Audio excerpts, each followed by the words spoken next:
Today we're looking at the accent of Harry Styles. But also everything about it felt like it was like, this is a new challenge. I've been drained of all my secrets. Former One Direction member and now successful solo artist Harry Styles is one of the biggest names in British music. Today we're going to break down his accent, okay? We're going to analyse it and hopefully show you how it's changed and evolved over the years. I can't wait to do this with you guys. Let's get going.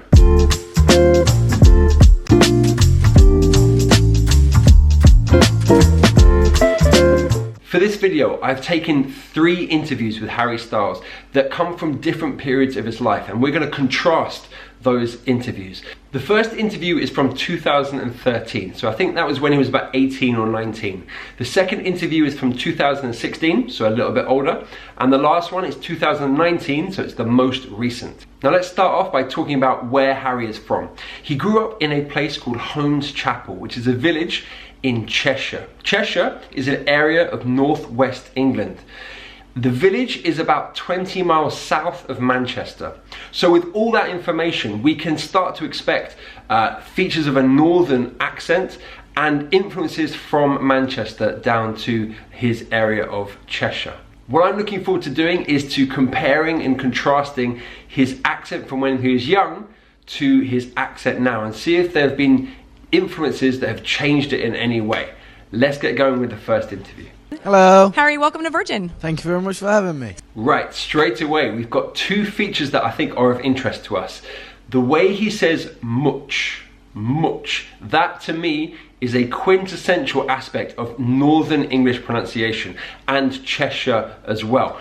So in the north of England, that sound will appear on the U. So in the south of England and received pronunciation, it's going to be so much. But in the north of England, it's got an sound, so much. Hello. Harry, welcome to Virgin. Thank you very much for having me. Now this is a big divider of British English accents. The south of England has the difference between and but in the north of England, they just use So let's listen out for that sound in a second. But first, I just want to talk about the TH of thank you. So he says thank you with that th sound, thank you. Now, as I said, because he lives so close to Manchester, you might expect the Manchester accent to influence his accent. It's only 20 miles away, right? So in Manchester, that TH is, we have something called TH fronting. It would be it would be a f sound. So it'd be thank you.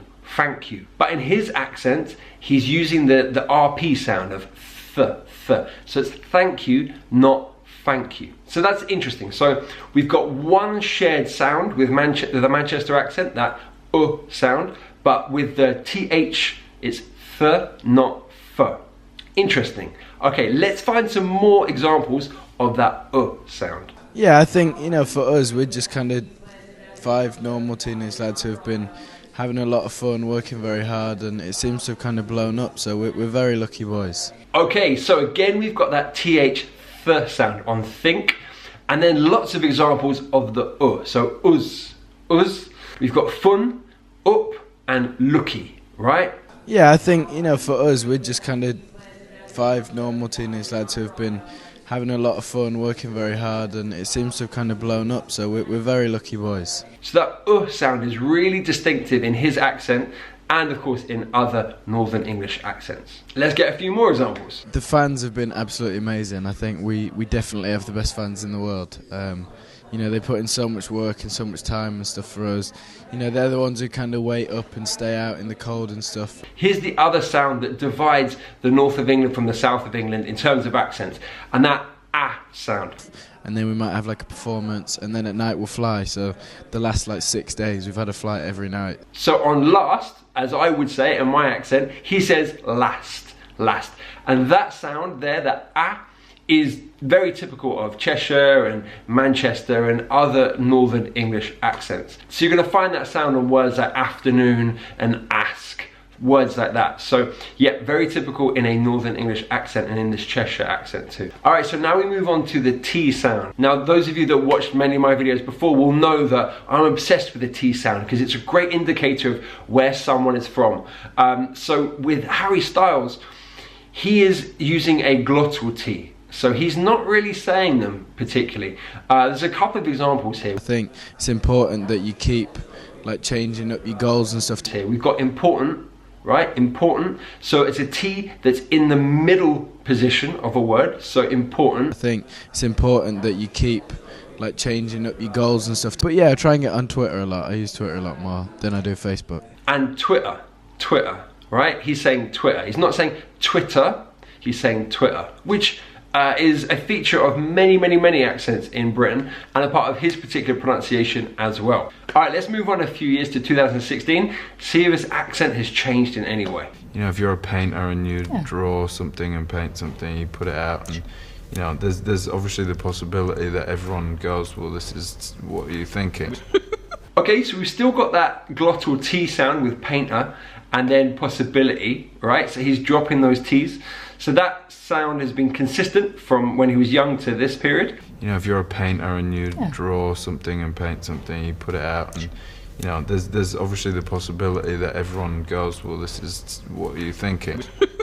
We like the song very much. Have you heard it? Of course I've heard it. Ah, okay, interesting. We like the song very much. Now the way he says much there is with that sound that we talked about earlier, right? Do you remember in sort of southern accents and received pronunciation, it's an but in the north of England it's and in that first interview he was saying much, right? You know, they put in so much work and so much time and stuff for us. But here he's saying much, so there's a slight switch of sounds. We like the song very much. Have you heard it? Of course I've heard it. Now his accent in the beginning was quite a soft Cheshire accent, and I feel like it's mellowed a bit more, it's even softer. So it feels to me like a kind of blend of Cheshire and received pronunciation features together.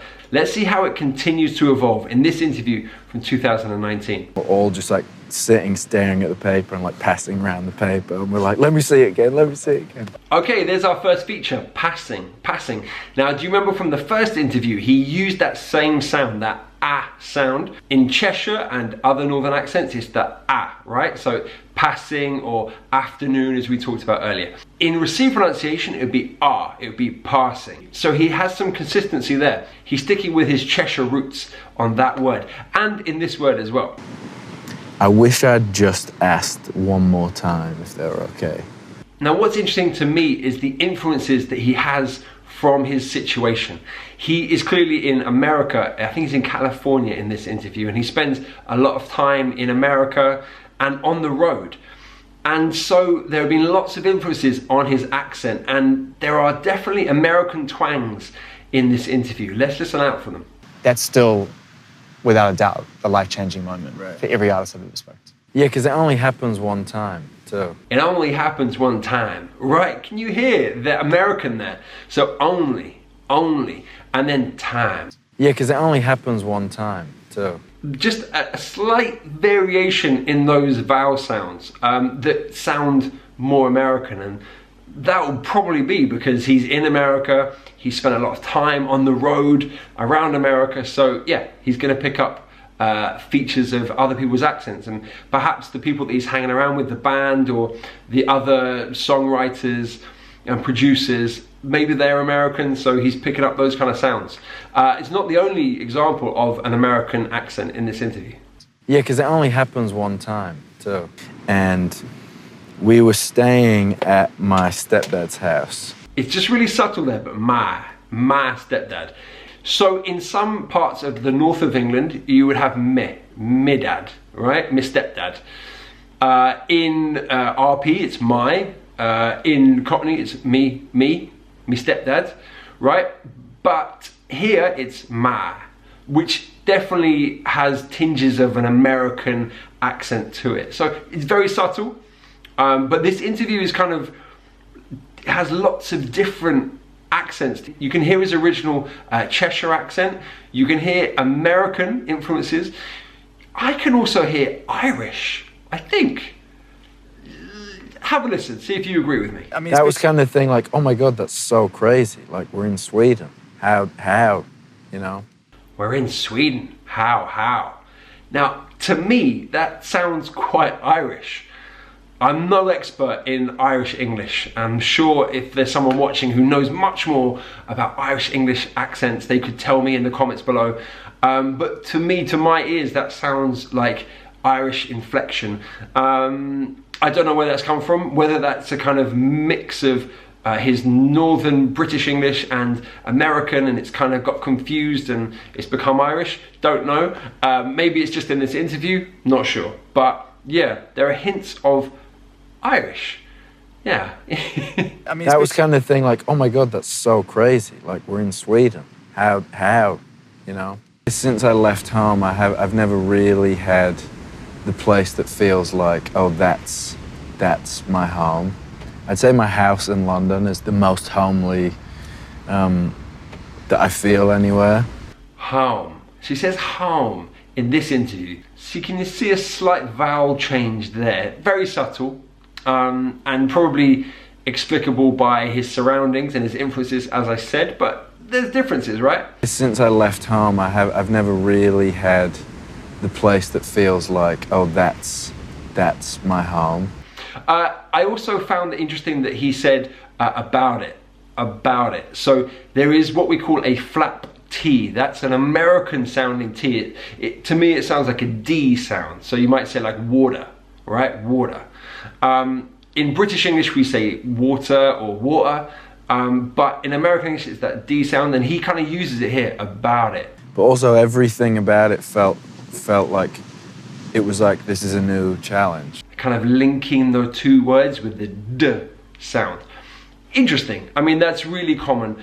Probably that's the one feature that I would say is the first to change if you're going from a British English accent to an American English accent, is that T sound will change to a D, almost a D. But also everything about it felt like it was like, this is a new challenge. One last thing is the way he says new.